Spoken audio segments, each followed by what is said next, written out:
नमस्कार, मैं हूं पुनीत पाठक और आप देख रहे हैं छत्तीसगढ़ की बात। बहुत स्वागत है आप सबका। राम हम सबके आराध्य हैं, राम हम सबकी आस्था के बिंदु हैं। हमेशा से हम उनका पूजन करते आए हैं, मर्यादा पुरुषोत्तम कहकर, रामलला के तौर पर।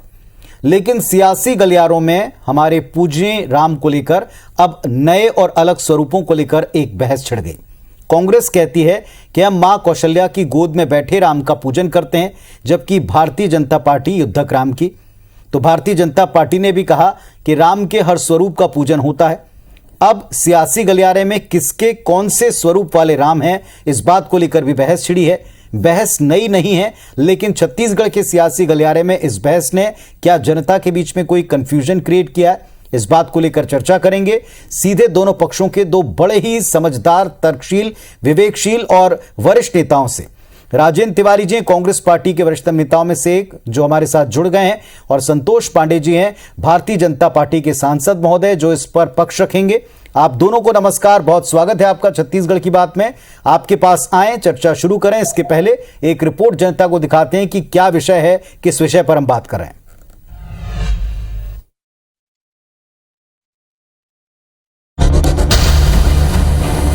जैसे वो युद्धक राम, धनुष बाण लिए राम, उसकी प्रतिमा लगाते हैं हर जगह। और हम कौशल्या माता की गोदी में राम, हम उसकी पूजा करते हैं। राम भगवान के सब स्वरूपों की पूजा उनको करनी चाहिए। छत्तीसगढ़ महतारी की मूर्ति और छत्तीसगढ़ियावाद के मुद्दे पर सूबे का सियासी पारा लगातार चढ़ता जा रहा है। आज भी इसमें वार पलटवार का सिलसिला बदस्तूर जारी रहा। इस विवाद में अब भगवान राम की भी एंट्री हो गई है। दरअसल प्रदेश के कैबिनेट मंत्री रविंद्र चौबे ने बीजेपी और कांग्रेस के राम को अलग अलग बताया।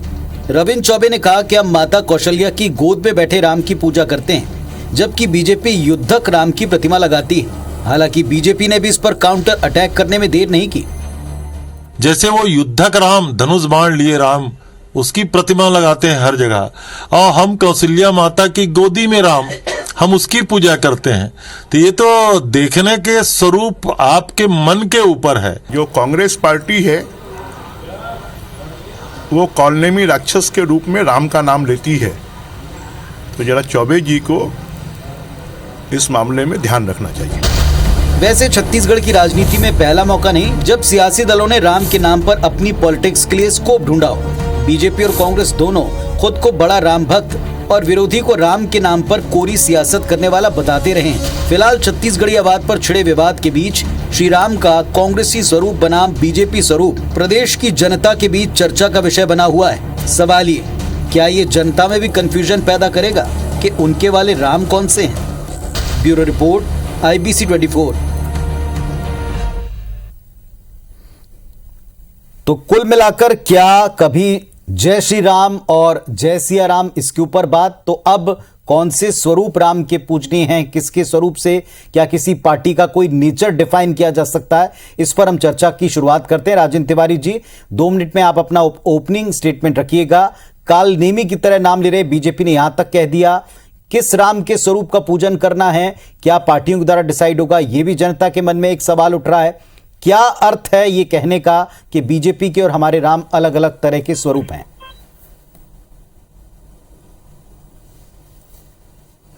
दरअसल कालनेमी की तरह तो राम का नाम इन्होंने इस्तेमाल किया है। व्याख्या करेंगे, समय लगेगा। मैं जल्दी बात करना चाहूंगा। 2 मिनट का समय दिया है आपने पुनीत जी।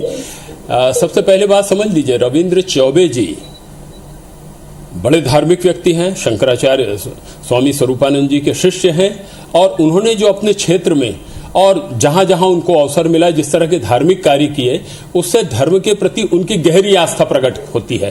फर्क यह है कि वो धर्म का इस्तेमाल अपने राजनीतिक उपयोग के लिए नहीं करते, उनकी आस्था का विषय है। इसीलिए उन्होंने जो व्याख्या किया उसको समझ लीजिए, बड़ी प्यारी बात कही उन्होंने। और कौशल्या माता के गोद में बैठे राम की हम पूजा करते हैं और उसको भांजा मानते हैं। हमारे छत्तीसगढ़ में तो राम को हमने भांजे के रूप में देखा है। दरअसल हर किसी के राम अलग अलग हैं, इसमें कोई शक की बात नहीं है।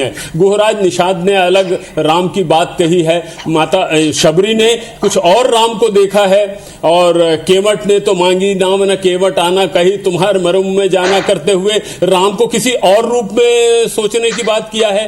दरअसल सबसे महत्वपूर्ण बात यह है कि जब आप गौरी शंकर बोलते हैं तो बिना गौरी के अगर शंकर की बात कर रहे हैं तो इसका मतलब आप शंकर के भी नहीं हैं।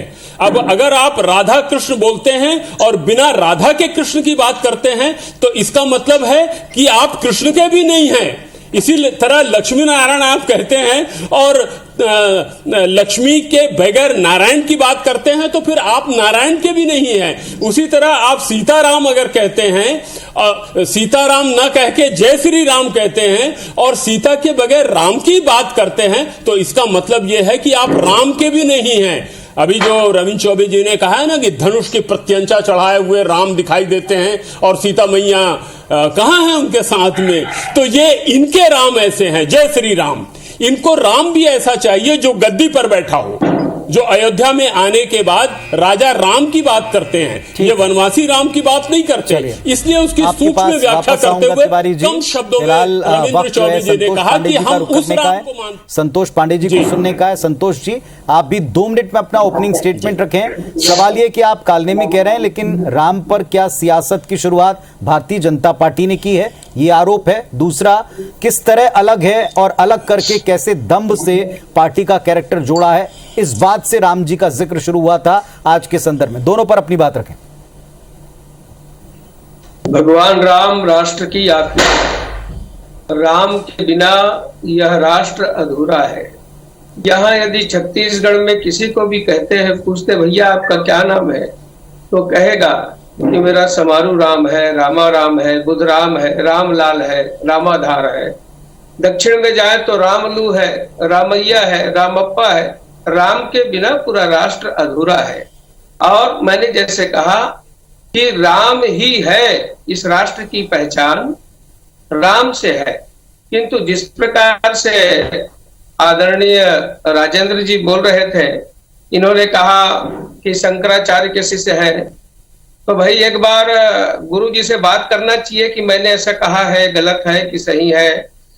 और आपने कहा कि लक्ष्मी नारायण, तो यदि लक्ष्मी है तो नारायण अधूरा है और उसके बिना, तो ये क्या है आदरणीय राजेंद्र जी। रही बात भगवान राम की, तो किसी भी रूप का पूजा कर सकते हैं। बंदव बाल रूप सोई रामू, बाल रूप की भी पूजा करे, युवावस्था भगवती सीता के साथ सीताराम की पूजा करे, वनवासी राम की पूजा करे, और सभी भाई जब राज दरबार में बैठते हैं तो उस राज दरबार वाले राम की भी पूजा करें।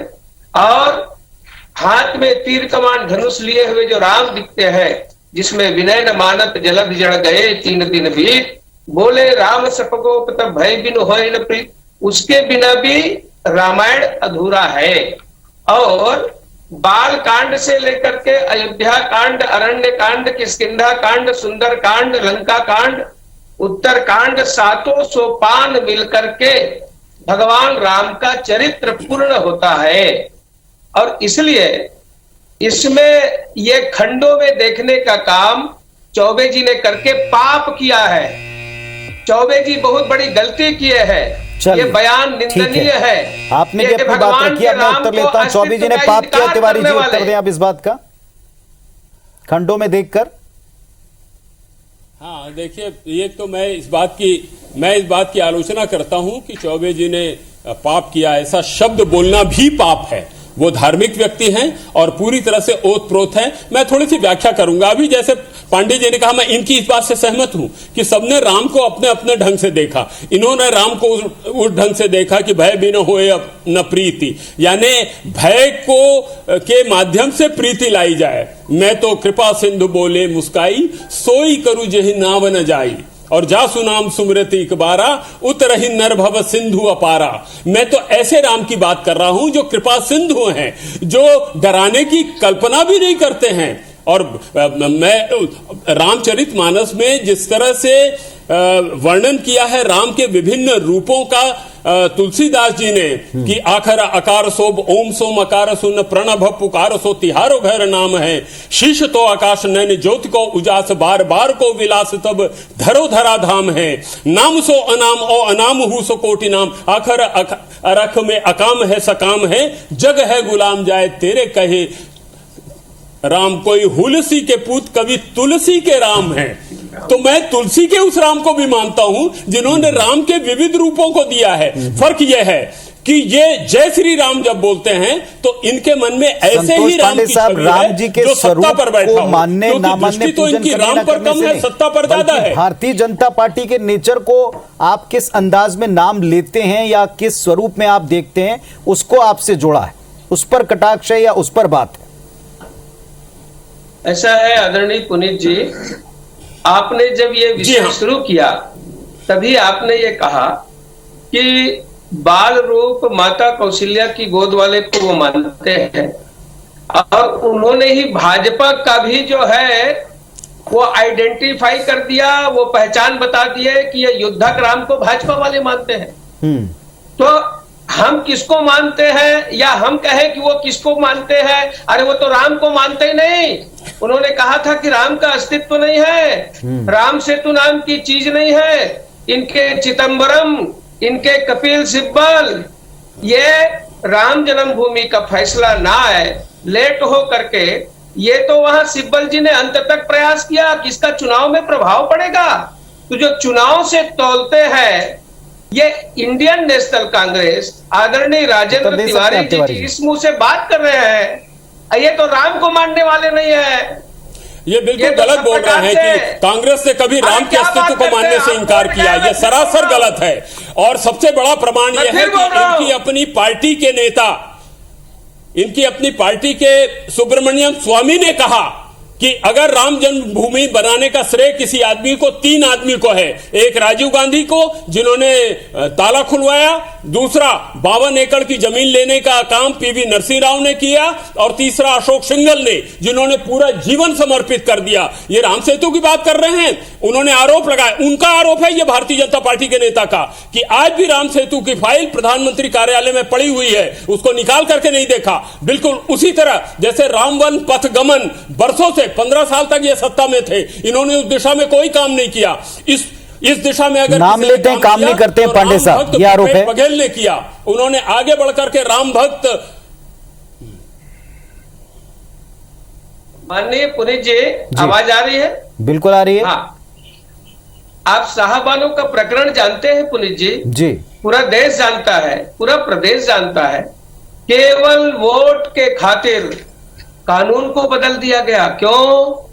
मुस्लिम वोट चाहिए। ये शाहबानू कहां से आ गई रामचंद्र जी के बीच में? अरे मेरे को बोलने तो दीजिए आदरणीय। ये शाहबानू कहां से आ गई? हम राम पर चर्चा कर रहे हैं। बोलने तो दीजिए आप। मुस्लिम नहीं तो मुस्लिम उस पर नहीं बात कर रहे हैं भाई। अरे मेरे को बोलने तो दीजिए आप पूरा। जी जी, कहें पांडे जी सुन रहे हैं, सब आपको सुन रहे हैं। मेरा कहना यह है, मेरा कहना ऐसा है आदरणीय पुनीत जी, ये इनको राम वन पथ गमन याद आ रहा है, इनको कृष्ण कुंज याद आ रहा है, इनको महतारी याद आ रहा है, इनके राहुल गांधी त्रिपुंड लगा करके कोट के ऊपर जनेऊ पहन करके अपना गोत्र बताते कि मैं दत्तात्रेय गोत्र का हूं, ये बताते घूमने लगे हैं। अब मंदिर मंदिर जाने लगे। क्यों? देश का वातावरण बदला है।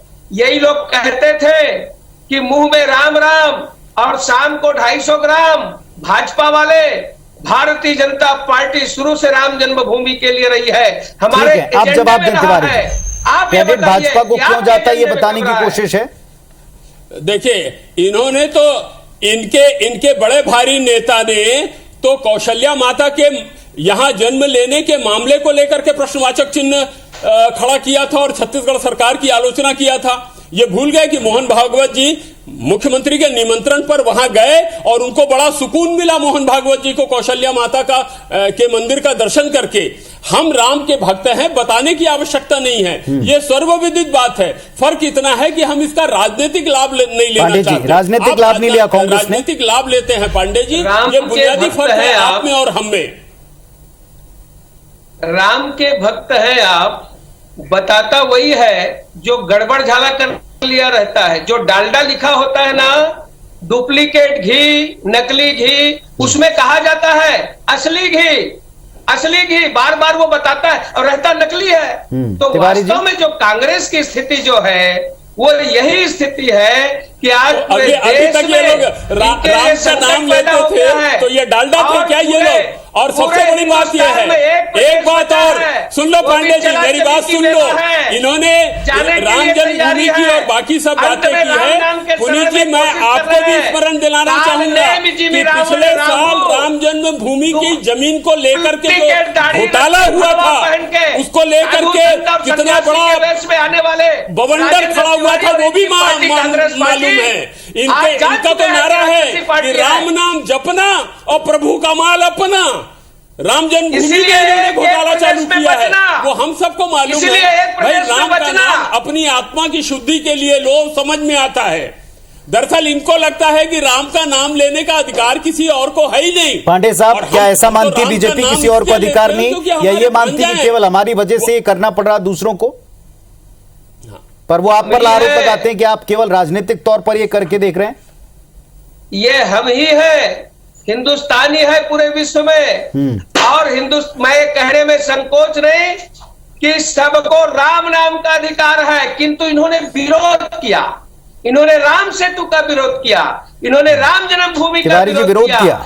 अब आज इसे, हाँ, मैं एक शब्द और बोलना चाहूंगा कि मैं फिर से बार बार कहता हूं, पुनीत दूर दूर तक विरोध नहीं किया। बोले तो दो ये तो मेंबर पार्लियामेंट ना, पांडे साहब कहिए, सुन रहे हैं। राम सेतु की फाइल अभी भी प्रधानमंत्री कार्यालय में गर्द में पड़ी हुई है। अगर आप इतने बड़े राम भक्त हैं तो लागू कीजिए ना, आप लागू कीजिए। पांडे जी, संसद में उठाइए कि राम सेतु बनाया जाए। 8 साल से सत्ता में है ना, अब तो समय, अब तो करवाइए वो काम। आपने तो नहीं किया। पांडे जी, राम सेतु पर भी वो सवाल पूछ रहे हैं, आप उसका उत्तर देना चाहेंगे? केवल बोलने के लिए, केवल वोट पाने के लिए अगर आप राम के नाम का इस्तेमाल करेंगे तो वो स्वीकार नहीं है देश की जनता को। और आपका चोला, आपका मुखौटा उतर चुका है। अब लोग पहचानने लग गए हैं कि कौन राम के प्रति असली आस्था रखता है और कौन उसको राजनीतिक रूप से, कांग्रेस का एक भी व्यक्ति नहीं गया राजनीतिक रूप से उसको बुलाना चाहता है। आप राम को पोलिंग एजेंट बनाने के चक्कर में हैं। हमारी आस्था का प्रतीक है, वो स्वीकार नहीं है बिल्कुल भी। हमारे लिए आस्था का प्रतीक है राम, और उस दिशा में काम कर रही है आपका उसमें समर्थन था। आपने 3 राज्यों का ये बताइए कि आपने राम के लिए क्या काम किया? भूमि के लिए 15 साल आपकी सरकार का बलिदान हुआ है। आप क्या बात? अरे छोड़िए, क्या काम किया है छत्तीसगढ़ के लिए, राम के लिए क्या काम किया छत्तीसगढ़ में? भारतीय जनता पार्टी ने 15 साल के शासनकाल में, वो बता दीजिए। शहीद होने चले, बोलने से क्या होता है? चलिए, एक सवाल का जवाब दीजिएगा संतोष जी। क्या भारतीय जनता पार्टी को अब इस बात को लेकर दिक्कत है कि जो राम या राम को लेकर जितना भी लाभ था पॉलिटिकल तौर पर, खालिस पॉलिटिकल सवाल पूछ रहा हूं, अब उसमें कांग्रेस भी माहिर हो रही? पुनीत जी, स्पष्ट विषय है। जनता के सामने ये बताना होगा कि जो राम का कल तक घोर विरोध कर रहे थे, इनके कपिल सिब्बल जी, चलिए अपोजिट पार्टी के, ठीक है, आप दोनों पक्षों को जनता ने सुना। अब ये जनता पर छोड़ते हैं, राम के नाम पर कौन पॉलिटिक्स कर रहा है, कौन असल भक्त है। फिलहाल आप दोनों का शुक्रिया इस पर अपनी बात, अपने पक्ष रखने के लिए। धन्यवाद, नमस्कार।